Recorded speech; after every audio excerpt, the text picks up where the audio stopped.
মা বাবাকে কষ্ট দিবেন না, জাহান্নামের ভয় আল্লাহর মহব্বতে, আল্লাহর ওলিদের পরামর্শ নিয়া, আল্লাহর মহব্বত নিয়া 5 বেলার নামাজ পড়বেন।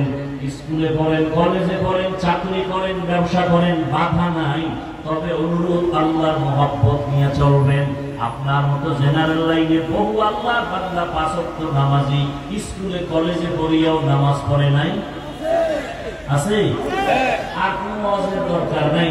স্কুলে পড়ুয়া যদি নামাজ পড়ে, পিঠের পিছে আল্লাহ মানুষকে বলেন আপনি পারেন না কেন? আপনার কপাল ভরে গেছে। আপনার মতো যুবক, RAB, army, police, BDR, doctor, professor, engineer 5 ওয়াক্ত নামাজে আছে না নাই? আপনি কেন পারবেন না? এখন থেকে তওবা করে নেন, আর নামাজ ছাড়বেন না। মনেরে বুঝাইয়া তওবা করেন। আল্লাহর কোরআন সত্য, রাসূলের কথা সত্য, একটা কথাও মিথ্যা নাই। ওই কোরআন হাদিসের জান্নাতের বয়ান আছে, জাহান্নামের বয়ান আছে, মিথ্যা না। গুনাহগারের জন্য জাহান্নাম, নেক আমলওয়ালার জন্য জান্নাত।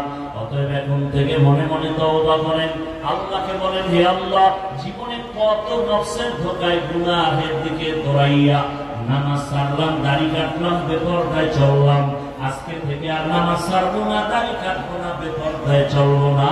মা বাবার দোয়া নিয়া, উলামায়ে কেরামের দোয়া পরামর্শ নিয়া, শিক্ষকের দোয়া নিয়া মা বাবার খেদমত করবো, নবীর তরিকা মেনে 5 ওয়াক্ত নামাজ পড়বো। তওবা করার মতো যদি অন্তরকাল তৈরি হয়, খাঁটি তওবার নিয়ত যাদের আছে, দুটো হাত আমার আল্লাহকে দেখায় দেন। কবুল করে নেন, তওবা কবুল করে নেন, তওবার উপরে মজবুত হইয়া চলার তৌফিক দান করেন, আমিন।